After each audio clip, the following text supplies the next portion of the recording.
Radio J. Jusqu'à 22h, c'est Classico. Tête de Kylian Mbappé. Steve Nadjar. Bonsoir à tous, merci d'être avec nous sur Radio J pour ce nouveau numéro de Classico, votre émission 100% foot le lundi sur notre antenne. Voici les thèmes du soir, la Coupe du Monde des clubs bien sûr pour démarrer avec le Paris Saint-Germain qui joue sa qualification ce soir face à Seattle. Le PSG dont nous parlerons longuement avec notre invité quelques semaines après son sacre en Ligue des Champions. Les dernières nouvelles du Mercato, ensuite avec l'arrivée annoncée de Paul Pogba à Monaco. La pioche peut-il se relancer sur la Côte d'Azur? Les Monégasques qui s'intéressent également au Barcelonais Ansu Fati. Voilà pour le programme, c'est l'heure de vous présenter le casting du soir. Et bonsoir d'abord Alexis Bidan. Bonsoir. Salut, à tous. Alexis, je ne sais pas si tu te passionnes pour la Coupe du Monde des clubs. Non, je me passionne quelques instants, pas, mais est-ce qu'il y a une image que tu as retenue?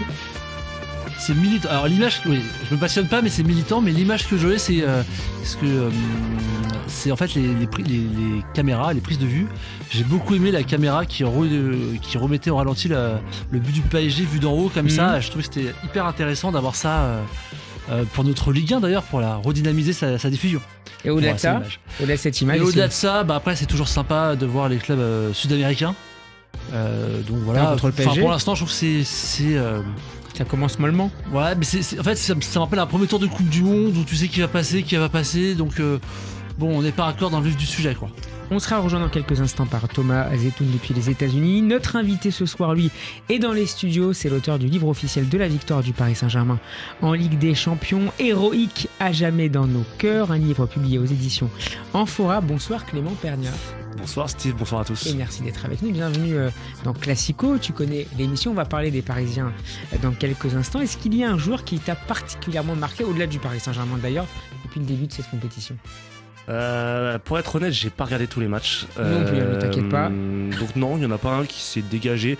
Les petits coups de cœur pour le niveau de Thiago Silva qui a 40 ans, garde la forme physique, garde la pêche, garde une aura, une forme de stature et de leadership qui permet à son équipe de triompher. Je crois que j'ai vu plutôt la même chose chez Sergio Ramos d'ailleurs aussi, qui permet à son équipe d'être encore en lice. Voilà, ces petits coups de cœur pour ces anciens qui gardent la pêche. Qu'est-ce que représente à tes yeux cette compétition ?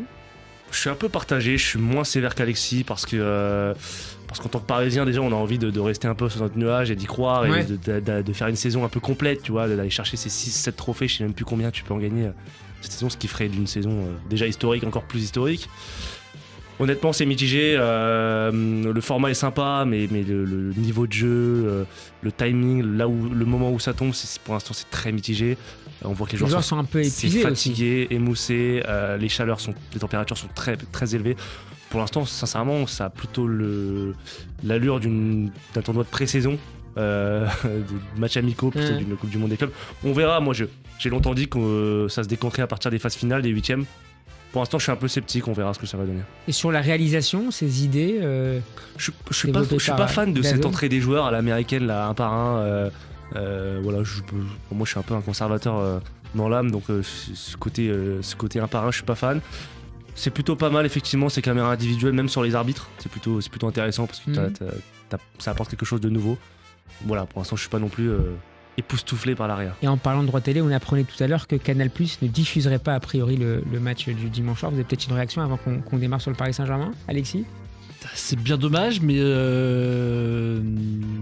bon, la Ligue, il y a tellement tout à reprendre sur les droits TV de la Ligue 1, on verra ce que va faire Taverneau. Mais c'est un premier échec pour lui quand même. Parce que je pense que c'était quand même très intéressant d'avoir ce canal. Moi, je ne sors pas du jeu pour autant, mais qui ne sera pas... C'est dur de dire que je suis spécialiste de droits télé, mais c'est un sujet qui me passionne depuis longtemps. Et en fait, comme tous les fans de foot, je pense qu'on s'est trompé sur la valeur du foot ou comment l'amener à la télé. Et qu'avoir une chaîne en fait, qui propose d'autres images que du foot, d'autres contenus, d'avoir un package, c'est plus intéressant. Et Canal était pour ça. On prend l'exemple beaucoup d'Angleterre, mais Sky a monté avec, la première ligue est montée avec Sky, et en France on a fait des choix différents. Et aujourd'hui ça nous met dans la nasse. Et toi Clément, pour conclure? Il y a deux sujets, il y a effectivement la distribution, et je suis assez d'accord avec Alexis, pour le coup Canal c'est une valeur référence et ça éviterait la multiplicité des abonnements, mais il y a surtout la production, et ça va être intéressant pour éviter le couac et les défauts qu'a eu DAZN ces dernières années, ces 12 derniers mois, avec une réalisation vraiment contestable, je trouve. Donc il y a d'abord ce volet-là, voir comment va être produit, avec qui va être produit la Ligue 1, pour que le produit soit de qualité, et puis après évidemment la distribution. Là j'aurais bien aimé que Canal soit dans la danse aussi. Bon, premier revers effectivement pour la nouvelle direction. Classico saison 5 épisode 141, c'est à suivre en vidéo notamment sur notre chaîne YouTube et sur radioj.fr. C'est parti. Radio J. Radio J. Jusqu'à 22h, c'est Classico. Radio J. Steve Nadjar. Le Paris Saint-Germain affronte donc ce soir Seattle pour son dernier match de coupe dans cette Coupe du Monde des clubs. Les Parisiens comptent pour l'instant une victoire contre l'Atlético Madrid et une défaite contre les Brésiliens du Botafogo. Un peu surpris de les voir en difficulté, Clément ? Oui et non. J'étais assez partagé déjà avant le début de la compétition. J'avais dit soit le PSG ira au bout et surfera sur sa dynamique de Ligue des Champions, soit il se fera sortir très tôt parce qu'il va un peu dès le premier tour comme balancer cette compétition. Bon, et en fait, après le premier match contre l'Atlético, j'ai revu mon option B où je me suis dit non, en fait, ils sont vraiment trop forts pour les adversaires. Et puis, il y a eu cet adversaire Botafogo qui est très motivé, qui est une bonne équipe, on rappelle, c'est les champions d'Amérique du Sud. Équivalent de la Ligue des Champions, mais en Amérique du Sud, donc il fallait pas les prendre de haut. Ça a confirmé aussi une tendance, c'est-à-dire que le PSG n'a pas de marge. Ce PSG qui a fait une saison exceptionnelle n'a aucune marge. Il faut être à 100% tout le temps avec le même 11, voire 12. En réalité, tu as joué avec 12 joueurs cette saison. Et dès que tu changes 3 ou 4 joueurs, comme ça a été le cas contre Botafogo, tu n'as plus de marge en fait. Tu es une bonne équipe, tu es comme les autres. Donc voilà, ça confirme que il va peut-être falloir se renforcer au mercato, on en parlera peut-être tout à l'heure. Et donc, petite surprise, oui, forcément, après le match contre l'Atlético, mais ça confirme un peu ce qu'on savait. Et là, pour ce soir, tu vois ça. Non, pour ce soir, ça va le faire parce que Seattle, c'est l'équipe la plus faible du groupe. Luis Enrique va assurer en mettant les 10-11 mêmes joueurs que d'habitude. Incertitude sur Dembélé, mais je pense qu'il jouera pas. Et non, Marquinhos va faire son retour après. Voilà, ça va le faire. Il y aura pas de sujet ce soir. Mais une deuxième place, en revanche, parce que Paris devrait finir deuxième, va les placer en mauvaise partie de tableau. Et là, ça va devenir intéressant parce qu'il y a du gros qui se profile ensuite. Alexis, sur cette début de compétition pour les Parisiens, une victoire, une défaite ?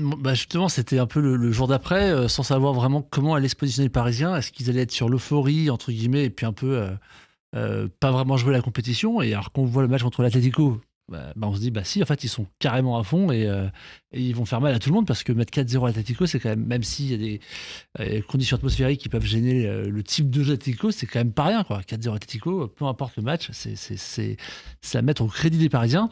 Et inversement, cette défaite, je rejoins Clément sur ce qu'il disait sur le fait que dès que t'as pas trop de marge, dès que tu changes des joueurs, il y a quand même eu un peu de haut, certaines équipes sud-américaines. Il n'y a pas eu des tonnes d'occasions pour Paris, mais dans l'ensemble, Paris a quand même dominé le match. Donc voilà, ça arrive qu'ils ont perdu des matchs comme ça, sans dominer autant, mais on se rappelle de Nice en fin de saison, par exemple. Et encore une fois, c'était pas pareil, parce que moins d'occasions, mais même esprit. Donc voilà, je considère que c'est un peu anecdotique. Et je continue d'être curieux sur comment le PSG va aborder ce rôle de équipe à faire tomber, quoi. Je parle pour les prochains jours, les prochaines semaines ou déjà pour déjà la saison prochaine. Parce que pour moi, ils ont en mettant 4-0 à Atletico, ils ont montré qu'ils étaient là pour jouer quand même pour gagner. Alors on aurait pu penser que c'était pas forcément le cas. Et donc même déjà dans cette compétition, on va voir comment ils se comportent. Et puis de toute façon, un joueur de foot, là c'est des matchs de classement, mais un joueur de foot quand il joue un match à la gagne, donc 8e, quart, demi, il joue le match. Mais là, vous direz que le statut du Paris Saint-Germain a forcément beaucoup évolué dans les yeux de ses adversaires. Oui, ils le disent. D'ailleurs, les adversaires le disent. Je crois que c'est l'entraîneur de Botafogo qui a dit il y a une seule recette pour battre le PSG, c'est de faire du PSG. Déjà, quand on dit faire du PSG, ça veut dire que le PSG aujourd'hui est une référence. Il faut presser, je crois qu'il a dit il faut presser, faut courir 90 minutes. Du poison, du poison du PSG. Poison du PSG. Donc oui, je pense que ça va être le cas aussi en Europe cette année. Après, pour rebondir sur ce que dit Alexis, moi je pense que cette équipe-là, elle est formatée par Luis Enrique de telle sorte à ce qu'ils ne savent pas jouer autrement. Ils ne savent pas jouer sans presser, sans courir.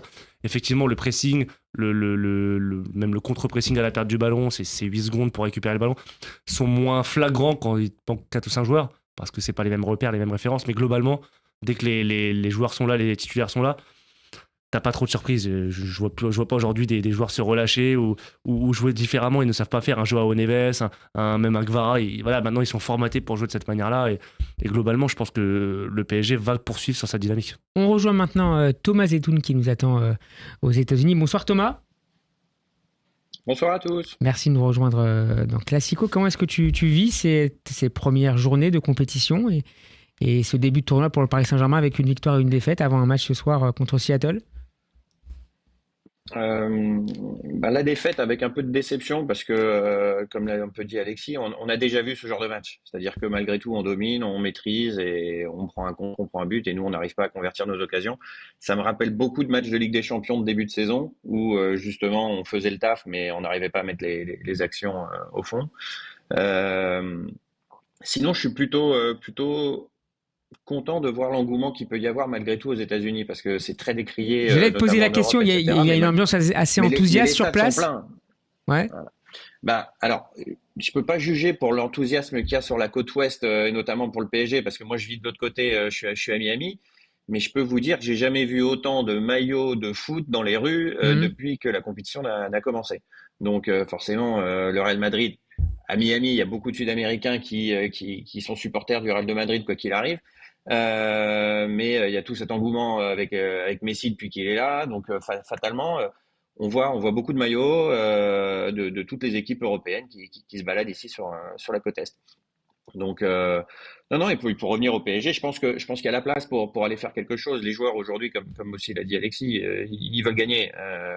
Peu importe le nombre de matchs de la saison, peu importe si c'est de l'intersaison, l'été, pas l'été. Il y a une chose qui nous handicape quand on a joué au Rose Bowl Stadium, je pense pour le PSG notamment, c'est que la pelouse me paraissait d'une sécheresse comme j'ai rarement vu. Le ballon n'avançait pas. Et malgré tout, pour jouer comme on joue, on a besoin que le ballon puisse circuler vite. Et quand la pelouse est sèche, c'est très compliqué.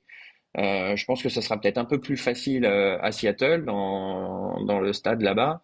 Je sais qu'il a plu il y a 2 ou 3 jours pendant le match. Je sais plus quelle équipe c'était. Je regardais le match et la pelouse était plutôt bien mouillée et on voyait tout de suite que dans les transitions, le ballon circulait plus vite et donc je pense que Autrement dit, ça le peut être à climat est notre un avantage d'avoir véritable des paramètre températures. décisif. Ah, je pense, oui, c'est comme quand on joue en Ligue 1, c'est-à-dire quand le PSG joue en Ligue 1 sur des terrains, sur des champs de patates avec le ballon qui rebondit dans tous les sens, c'est un peu plus difficile d'assurer les transmissions, d'être juste dans les passes, dans les contrôles, etc. Tandis que quand on a notre billard au Parc des Princes qui est bien arrosé, bien mouillé, là on a tous nos repères, la balle circule mieux, etc. Et donc c'est sûr que on a plus de facilité à jouer comme ça. Après, c'est toujours la même chose. Plus on est technique et plus on a besoin d'une bonne surface de jeu et plus on est bourrin et moins on en a besoin. Thomas, tu parlais d'engouement aux États-Unis, notamment à Miami. Les places partent vite, elles se vendent cher.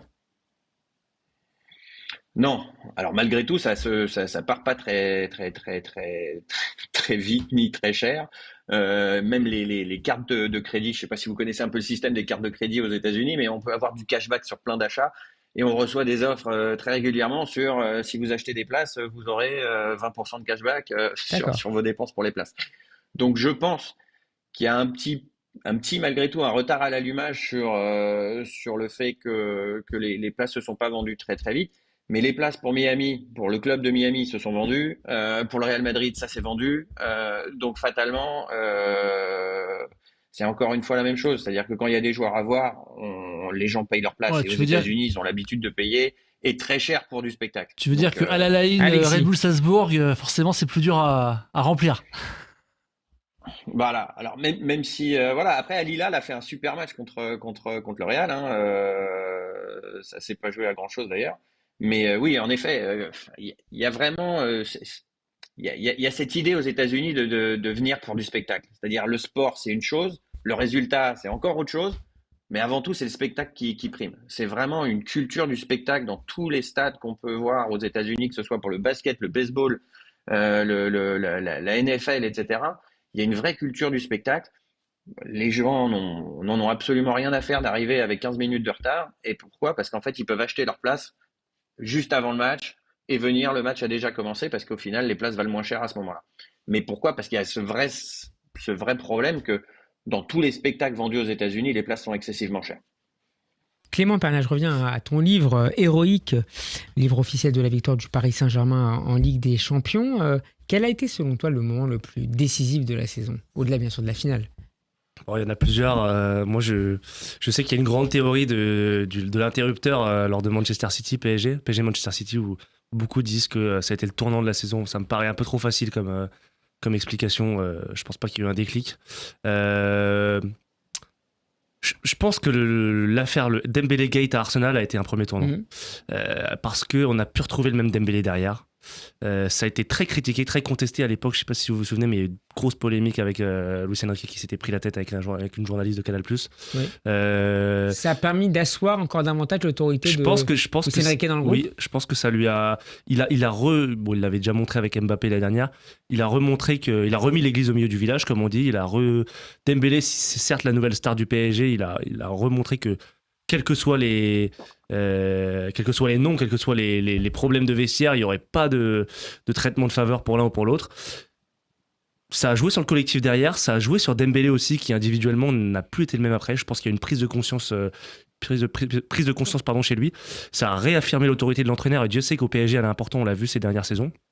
Donc je dirais que c'est vraiment l'événement qui m'a le plus marqué, moi, ça a été ce moment. Si on a un deuxième, je dirais...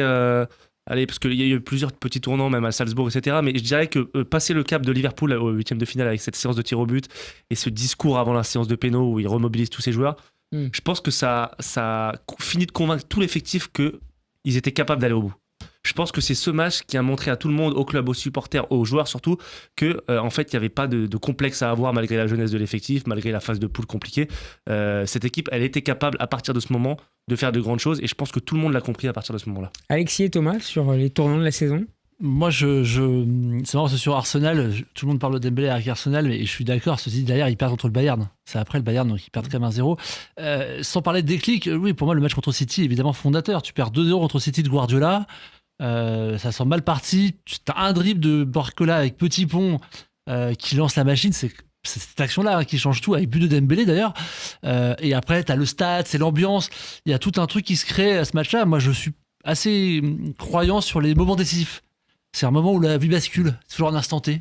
Je pense que sur cette saison-là pour le PSG, le match contre City est ce basculement où on se dit tout est possible parce que je mets 4 buts en mi-temps à l'équipe de Guardiola. Ouais, mais quand on dit ça, on a le sentiment que le jeu du PSG, parce que je sais beaucoup qui pensent ça, comme toi, que le jeu du PSG a complètement basculé, qu'on est passé d'un jeu de possession à un jeu de transition, que Luis Enrique a lâché du lest. Non, moi je pense pas ça.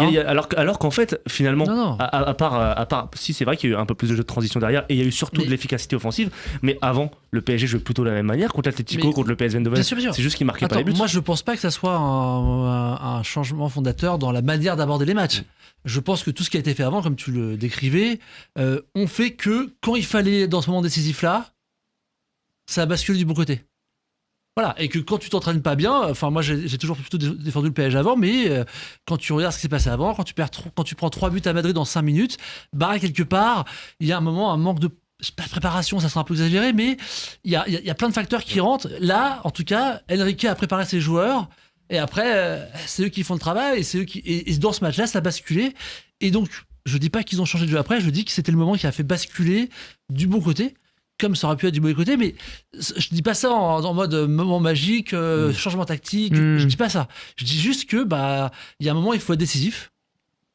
Et puis c'était ce moment-là, et ils l'ont été, et pas au départ, en plus ils perdent 2-0. Et donc avec des buts pas de chance, le deuxième but d'Haaland, c'est quand même un contre favorable, quand même des facteurs où normalement le PSG coule avant, quoi. Et toi Thomas, parmi ces moments charnières, qu'est-ce que tu identifies? Je partage un peu l'analyse sur City. Je vais juste ajouter un point, c'est que en effet, on jouait de la même façon tous les matchs précédents. C'est-à-dire que on perd à domicile contre l'Atlético, on perd au Bayern, etc. Mais on jouait toujours avec les mêmes fondamentaux. À la différence, c'est que cette fois, ça a fonctionné. Et c'est-à-dire que dans la tête des joueurs, à un moment donné, il y a le discours du coach qui dit on va faire ça, on va presser, on va les étouffer, etc.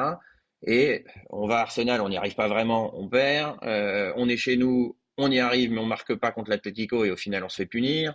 Etc., etc. Et des matchs comme ça, on en a vécu plein. Encore un peu le dernier en date, Botafogo. Mais ce match de City, dans l'image en effet, comme dit Alexis, c'est le City de Guardiola. C'est-à-dire qu'à un moment donné, le coach nous donne les préceptes à ses joueurs, on continue, on fait toujours la même chose, c'est à ça qu'on s'entraîne, etc., etc. Et jusqu'à maintenant, ça fonctionnait pas. C'est-à-dire que on mettait pas les occasions au fond, on courait un peu dans le vide, le pressing était bon mais pas parfait. Etc., etc. Et là, ce jour-là, les planètes s'alignent un petit peu. Et alors oui, c'est les moments décisifs, c'est enfin, il y a le dribble de Barcola qui passe, il y a ceci, il y a cela, mais à ce moment-là, les joueurs se disent, bon, on a fait comme le coach a dit, et cette fois, ça a marché. on était mené 2-0, on y a cru encore, on a continué, et cette fois, c'est passé, on en a collé 4. Et mine de rien, psychologiquement, dans la tête d'un joueur, de se dire, je fais les efforts et ça marche pas. 1 fois, 2 fois, 3 fois. Continue, vas-y, ça va finir par payer. Et ben, à un moment donné, on peut imaginer se décourager. Et là, pour une fois, la pièce est tombée du bon côté, on a mis les buts au fond, et ça a relancé la machine. Mais je pense que ça a été surtout un déclic psychologique, parce que dans le jeu, on produisait la même chose depuis déjà pas mal de temps. Et par la suite, on a fait la même chose. C'est juste que les joueurs, ils croyaient peut-être un petit peu plus, se sentaient peut-être un peu plus investis, ou tout simplement, voilà, c'est la confiance en eux de réussir certaines choses. Et puis aussi, Alexis voulait réagir à ce que tu dis, toi. Ouais, parce qu'en fait, ça va dans ton sens. Et en fait, moi, je crois beaucoup, je suis assez sur la psychologie, mais même par rapport. C'est en fait entre la croyance et la pratique. T'as un entraîneur qui doit te faire croire à un truc, et quand t'es un joueur de foot au départ, t'arrives à Luis Enrique, il va te donner, tu sais qui c'est, t'as un pédigré, mais tu vas pratiquer ce qu'il te dit, t'as envie d'y croire, mais la différence entre la croyance et la pratique, ça change tout. Et pour moi, ce match contre City, c'est la définition où il y a des joueurs, tout le groupe a cru en fait. Avant ça, certains devaient y croire et d'autres pratiquer. Dembélé, pour moi, est un joueur qui pratiquait et qui est devenu croyant, par exemple, d'Enrique. Et pour moi, City, c'est le match où ça y est, là, ils y ont cru tous. Le collectif y a cru. Et donc, pour moi, c'est pour ça que je me laisse ce match en bascule. Puis il y a plein de petites choses aussi. Il y a aussi eu des discussions entre joueurs et coach, notamment. Mais c'est ça la croyance de pratique. Il y a eu des ajustements. Il y a effectivement ce match qui a été important, mais il y a eu aussi des ajustements que le grand public ignore, des discussions inhérentes à tout groupe quand ça va un peu moins bien. Puis il y a aussi la durée, il y a le temps qui joue, parce qu'on parle de matchs, de références, de déclics, etc. Il y a le temps. Luis Enrique, il a toujours dit que son équipe serait plus forte. Même Vitinha, plusieurs fois, avait dit que son équipe serait plus forte en deuxième partie de saison, etc. Bon, voilà, les mecs, ils sentent, c'est des professionnels, ils savent très bien comment ils travaillent, quand est-ce qu'ils seront prêts, quand est-ce qu'ils seront au maximum de leur forme physique dans la saison. Combien de fois au PSG ces dernières années, on a dit, on était premier des poules en phase de poule, et on disait, on est trop fort, on est favori avec des champions, etc. Et le Real, je me rappelle, c'était l'inverse. Ils étaient nuls en première partie de saison, et ils finissaient toujours par gagner avec des champions. Bon, voilà, ça fait 2 saisons que c'est plutôt l'inverse au PSG. L'année dernière, tu fais demi-finale, première année de Luis Enrique, t'es pas très bon en première partie, tu passes à l'arrache à Dortmund en phase de poule, grâce à Newcastle qui fait l'exploit contre Milan. Et là, cette année, tu passes, que je sais plus combien, bon, tu passes 15e et t'es dans les choux à la dernière journée. Donc, c'est aussi ça, je pense que c'est des ajustements, c'est du travail au quotidien, travail de l'ombre que nous, on ignore en tant que commentateurs, mais que eux, les professionnels, savent très bien. Vous parliez tous les trois de l'effet psychologique de certains matchs, de certaines victoires. Dans la préface du livre, Clément Nasser Al-Khelaifi parle d'une aventure collective rare et précieuse. Est-ce que la solidarité, l'esprit de corps du groupe parisien a été l'un des socles fondamentaux de cette saison, de cette victoire et de ce sacre final? Oui, clairement, c'est le collectif Ultra Paris qui avait mis dans un discours avant le match contre Arsenal, cette équipe nous ressemble et nous rassemble. Et je pense que c'est ce qui décrit vraiment bien cette saison du PSG. C'est aussi intéressant de l'avoir dans les mots de Nasser, puisque on a trop souvent critiqué l'ingérence du président parisien dans les choix de ses entraîneurs, dans les choix des compositions d'équipe, des joueurs, etc. En fait, il a enfin compris, je pense, qu'il fallait laisser l'entraîneur travailler. Il a laissé carte blanche à Luis Enrique, qui a fait depuis 2 saisons des choix qu'il désirait, que ce soit avec Mbappé, que ce soit au Mercato, que ce soit, voilà, il a mis son veto plusieurs fois à des joueurs. Là, cette année, malgré que Doué a été recruté 60 millions, il l'a pas fait jouer en première partie de saison, par exemple. Il a laissé le tandem, parce que c'est un tandem, Luis Campos, Luis Enrique, travailler sereinement. Et déjà, ça a été la première pierre, on va dire, de cette aventure collective. Après, évidemment, il y a ce que disait Alexis, l'adhésion des joueurs au discours du coach. Tout le monde est dans le même bateau. Il suffit de voir les discours, les réactions des joueurs après la victoire. Moi, j'ai une scène de Dembélé qui prend Hernandez dans ses bras et qui dit c'est pour ça qu'on est venus ici, tous ensemble, etc. C'est des mots où tu sens qu'ils étaient tous dans le même bateau. D'ailleurs, ils sont tous très proches dans ce groupe. Et voilà, non, c'est effectivement, pour une fois, je pense que celui qui caractérise ça, c'est Luis Enrique, qui a réussi à susciter une adhésion derrière lui. Et pour revenir sur Nasser, c'est hyper intéressant parce que Nasser, en fait, il faut se rappeler que quand il arrive au PSG, en tant que président, je crois qu'il a 37-38 ans. Donc il a l'âge des joueurs, en fait. Donc, quelque part, la relation. Il n'a absolument aucune expérience dans le monde du football professionnel. Mais même au-delà de ça, je pense que c'est une question d'âge. Je me souviens aussi de rien à voir, mais à l'époque, Olivier Sadran, quand il achète Toulouse, il est encore jeune, il a l'âge des joueurs, il va s'entraîner avec les joueurs, Sadran. Parce que c'est le kiff, que t'as 38 ans, t'es en pleine force de l'âge. Et c'est aussi intéressant l'évolution de Nasser par rapport à tout ça. Aujourd'hui, il a 12 ans de plus, 13 ans de plus, donc le rapport avec les joueurs n'est pas le même. le lien n'est pas le même. À l'époque, Zlatan, c'est son pote, je pense. D'ailleurs, c'est vrai. Et on voit Verratti, il joue toujours avec Verratti. Évidemment, on a beau dire ce qu'on veut aussi, le fait de plus avoir de méga stars, parce que c'est la première fois depuis Solar Q aussi que t'as plus de méga stars. Ça a été. Non, mais ça joue. T'as plus de statut qui se dégage. Mais je pense que Nasser, à l'époque, il avait ce côté envie d'être pote, limite, il avait genre côté des potes. Il avait les joueurs au téléphone. Les joueurs venaient se plaindre. Thiago Silva, combien de fois Thiago Silva s'est plaint auprès de Nasser Al-Khelaifi parce qu'il n'était pas content des choix. Non, mais même au-delà de. Thomas. Au-delà du côté star, c'est aussi que l'effectif est beaucoup, beaucoup plus jeune qu'auparavant. C'est-à-dire que quand on a un entraîneur qui veut mettre sa patte sur un effectif, c'est beaucoup plus facile d'apprendre à Désiré Doué comment courir, comment défendre, comment se déplacer sur le jeu, que d'apprendre à un Zlatan qui a déjà 10 ans ou 12 ans de football derrière lui. Il faut redonner les stats, c'est moyenne d'âge de 24 ans. Moyenne d'âge lors de la finale, 25 ans et 96 jours. Le plus jeune 11 de l'histoire de la Ligue des Champions en finale au 21e siècle. Ça permet, Thomas, ça a permis aussi à Luis Enrique de faire adopter davantage et plus facilement à ses joueurs son plan. Exactement. Moi, je suis persuadé que la jeunesse a permis justement à Luis Enrique de mieux passer son message. C'est-à-dire que aller expliquer à quelqu'un qui a 30 ans d'expérience, qui a 30 ou 35 ans, qui a toute l'expérience du monde, c'est très compliqué de l'aller lui expliquer qu'il faut courir comme un acharné sur 90 minutes. C'est très compliqué. Jusqu'à maintenant, on n'a jamais réussi à avoir une équipe qui pressait ensemble jusqu'à cette année, voire le milieu de l'année dernière. Mais ça n'est jamais arrivé. Et pourquoi ? Parce que maintenant, on a des ailiers qui sont jeunes, Barcola, 22 ans, Doué, 19, même un Ramos qui court partout. Vara, 24. Le vrai travail, il a été fait avec Dembélé. C'est-à-dire que Dembélé a été transfiguré en l'espace d'une année. C'est-à-dire que même l'année dernière, et c'est là où, ce que disait Alexis, il y a la pratique et il y a la croyance. C'est qu'aujourd'hui, quand on voit la finale de Dembélé, moi, je suis... ébahi du match qu'il a fait. Il n'a pas mis de but, le pauvre, mais c'est rien que le regard, le pressing qu'il mettait sur le gardien, sur Sommer, c'était juste ahurissant. Je n'ai jamais vu un joueur du PSG avec une rage dans les yeux comme il avait. Je n'ai jamais vu ça. C'est la première fois. Ça fait 30 ans que je soutiens cette équipe. Je n'ai jamais vu le regard d'un joueur comme ça. Il y a une phrase qui m'a interpellé, je répondis Clément sur ce que vient de nous expliquer Thomas, c'est dans le chapitre qui est consacré à la méthode de Luis Enrique, tu soulignes le sens du sacrifice de l'équipe, et en particulier des attaquants, et on l'a évidemment tous en tête, les scènes décrites à l'instant par Thomas, Dembélé attendant de presser le gardien de l'Inter Milan. Je te cite Clément, c'est la grande différence des attaquants rouges et bleus comparés aux années précédentes. C'est un petit tacle à Kylian Mbappé. C'est une réalité en fait, parce que effectivement Mbappé souffre de cette comparaison parce que c'est le dernier grand attaquant du PSG, mais on peut inclure aussi les autres qui étaient avec lui. Oui, c'est la grande différence. Et je crois que c'est Vitinha qui le dit dans une interview. Il dit ce qui a changé par rapport aux années précédentes, c'est que nous, en tant que milieu, on sait pourquoi on fait les efforts, parce que devant, on a les trois qui défendent pour nous. C'est un bloc. C'est un bloc. Et ça n'a pas toujours été le cas précédemment. Mais on parlait de Dembélé, ce qui est complètement juste. Je pense qu'il faut aussi, d'ailleurs, je ne l'ai pas cité tout à l'heure, mais le tournant de la saison, peut-être le plus important, c'est l'arrivée de Gvara. Parce que l'arrivée de Gvara, elle a révolutionné cette équipe. Parce que déjà, c'est un joueur, c'est peut-être le meilleur joueur qu'on ait sur le plan offensif avec Dembélé. C'est un joueur qui est capable de tout faire, de dribbler, de percuter, de passer, de marquer. Et surtout, c'est un joueur qui a apporté une solidité, une solidarité défensive exceptionnelle. On parle de la finale avec cette fameuse scène de la 82e minute et son retour.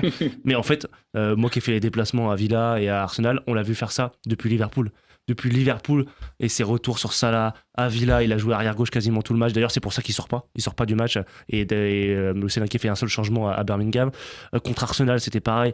En fait, il a apporté à la fois de la grinta, un état d'esprit que Barcola avait déjà, parce qu'attention, Barcola c'est un gros travailleur. D'ailleurs, c'est le chouchou de Luis Enrique, Barcola. Mais il a du talent. Il a un talent exceptionnel. Il a une capacité de percussion. Il a une grosse frappe de balle. Il a une forme d'aura, un mélange.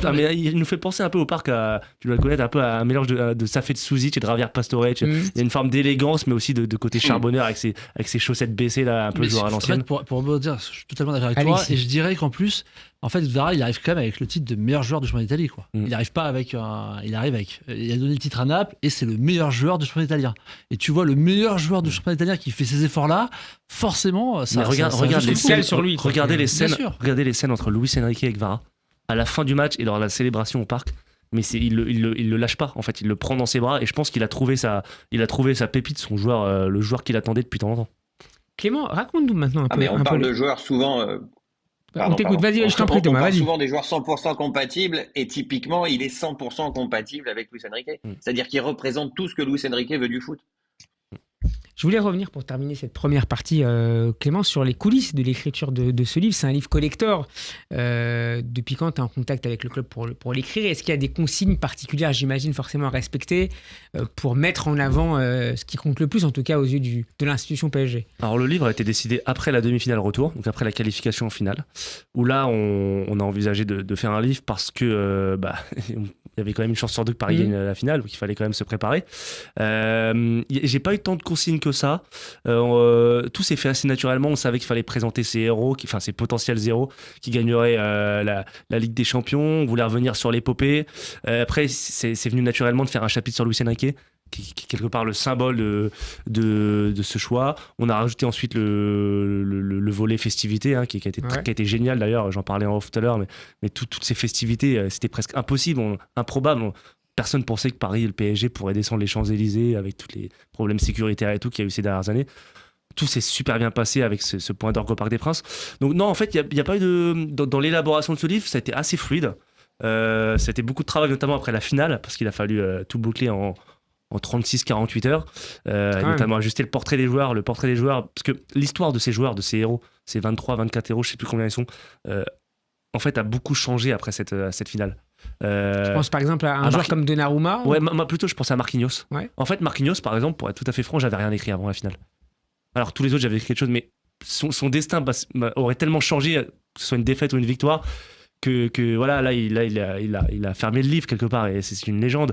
Donnarumma, évidemment, qui a été immense, mais un joueur comme Désiré Doué, mais son histoire elle bascule en 90 minutes. Son histoire tout court personnel d'ailleurs, mais même son histoire avec le PSG. C'est énorme, donc ça a été vraiment assez intense de raconter ça encore sous le coup de l'émotion. Mais sinon, non, ça a été assez fluide et le PSG a été assez collaboratif.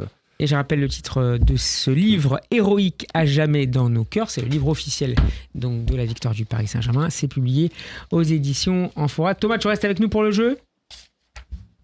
Avec plaisir. Allez, c'est parti, c'est l'heure de jouer.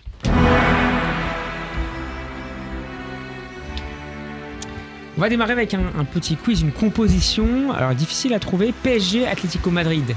Là, j'ai pas trouvé de match contre Seattle ou contre Botafogo avant ces derniers jours. PSG, Atlético Madrid, juillet 2018. On est dans le cadre d'un tournoi, l'International Champions Cup. Ça se passe à Singapour. Victoire 3-2 des Parisiens. Messieurs, donnez-moi le 11 du Paris Saint-Germain. Il y a quelques évidences et d'autres petites surprises. 2018. Alexis. 2018, c'est Trapp dans les buts ou pas? C'est Trapp dans les buts, c'est bravo. Moi je dis bravo. Clément. Je suis pas bon en ça, moi. Tac. Verratti, bravo. Thomas. Marquinhos. Non, Marquinhos n'est pas là. N'est pas dans le 11. Non. Bah voilà, ça commence. Thiago alors. Thiago Silva est là. Thiago Silva n'est pas là non plus. Charnière. En défense, c'est le plus dur. Il y a des joueurs assez jeunes. Je vais dire. Commencer par l'attaque, je pense. Enfin, en tout cas, pour les joueurs plus offensifs, il faut les milieux de terrain. Rabiot est là. Ça fait 2 pour Clément. Thomas. C'est dur. Peut-être Daniel Alves dans le couloir droit, non? Non. Di Maria devant alors? Di Maria, j'avais dit de commencer avec les joueurs offensifs, c'est plus facile. Ouais. Deuxième point pour Alexis avec Angel Di Maria. Je veux dire Thomas Meunier. Thomas Meunier, c'est non. Thomas Zetoun, cette fois. Alors il est avec qui Di Maria? Allez, Kipembe. Kipembe en défense, non. Cavani devant? Cavani, non. C'est pas Cavani devant. Bernat. Il joue en 3-5-2 ce soir-là. Bernat, non. Il joue avec un attaquant dont nous allons reparler tout à l'heure certainement dans la rubrique Mercato, qui n'est pas encore au PSG. Il n'y a pas Lucas Moura qui est encore là ou pas? Non, il n'est pas titulaire en tout cas. C'est pas évident. Il était parti à Tottenham déjà. Ah, 18. On a un milieu argentin. Paredes, non. Pastore, non. jeune. Ah oui, Lo Celso. Bravo, Giovanni Lo Celso. Oh, Giovanni. Alors, en défense, bon, Enzoki, Riemann. Bon, on peut passer Diarra. Là, c'est la Diarra. Ouais, j'allais Lassana dire. Diarra, ouais. Alors devant, il nous reste 3 joueurs. Enfin, c'est milieu de terrain. Donc il y avait 5 milieux de terrain. Rabiot, vous me l'avez dit. Il y en a un à gauche. Latéral, milieu gauche. Qui a peu joué par la suite au Paris Saint-Germain. Mais qui est arrivé comme un international. En tout cas, un joueur de grande valeur. En provenance de Monaco. Ah, Kurzawa. Kurzawa, le point pour Clément. Ouais. L'attaquant devant à côté, Thomas. Icardi. Non. International français. Non. En 18. International français. Pas à l'époque. On a eu Hein. un international français en attaque. Pas à l'époque. Qui est pas qui est pas... Il a une quinzaine de sélections maintenant. Il a explosé ensuite. Nkunku peut-être. Comment? Nkunku. Bravo. Nkunku. Nkunku, bravo. Il n'y a pas du Dagba. Et il y a du Dagba, bravo. Clément vous bat. Hein. Clément, 4 points pour Clément. Tu vois, il pensait. Ok, un deuxième petit jeu. On va s'arrêter sur la compo. Vous allez me donner, c'est le cap ou pas cap. C'est pas évident. On en parlait il y a quelques instants. Dans combien de clubs a joué Angel Di Maria, qui vient de signer dans un nouveau club? Alexis, tu en proposes combien? Alexis réfléchit, compte sur ses doigts. 4 sur. 4 sur. 5. Clément, 5. Thomas? 6. Oh, et bah Thomas, on t'écoute pour 6 joueurs, 6 clubs. Alors, il y a Di Maria. Il y a Benfica, Oui. Paris, Oui. Manchester, Oui. Real Madrid, Oui. Juventus. Oui. Et le 6e, c'est son premier club en Argentine. Absolument. Et il vient d'y signer à nouveau. Je crois que c'est Rosario. Oh là je là crois. là là là, c'est magnifique. C'est magnifique. J'avais Rosario, j'avais pas la Juve. J'avais oublié la Juve. Bravo. Un deuxième. Je me rattrape du. Ah de voilà, tout à l'heure, quoi. bravo. Bravo, mais j'ai perdu ma fiche. Alors on va faire le suivant, c'est pas grave. Donnez-moi le nombre de clubs dans lesquels a joué je le dis bien, Giorgio Wijnaldum. Wijnaldum. Giorgino Wijnaldum. Alors. Wijnaldum. J'ai jamais su trop comment le dire. Vas-y. Ah, c'est plus Alexis. dur là.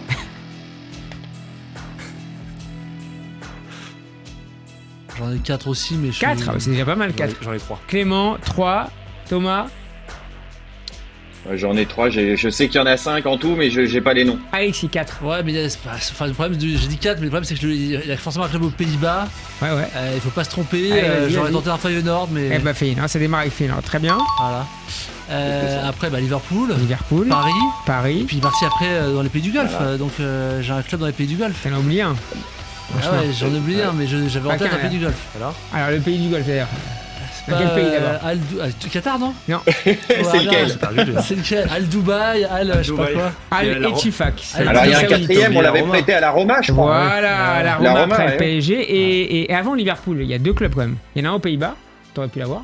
Ajax, Non, pas l'Ajax. PSV. La PSV. Ouais. Et ensuite, il débarque en première ligue, mais en signant non pas à Liverpool, mais à. Southampton? Non. Non. Thomas, J'en ai aucune idée. et ben Newcastle. Ah ouais, Newcastle, Voilà. bien sûr. Bah, c'est Clément qui Newcastle. garde. Ouais, Bien Newcastle. sûr. C'est vrai. Thomas, tu veux rester avec nous pour parler de Paul Pogba? Allons-y. Eh ben, c'est parti. Direction Paul Pogba. Radio J.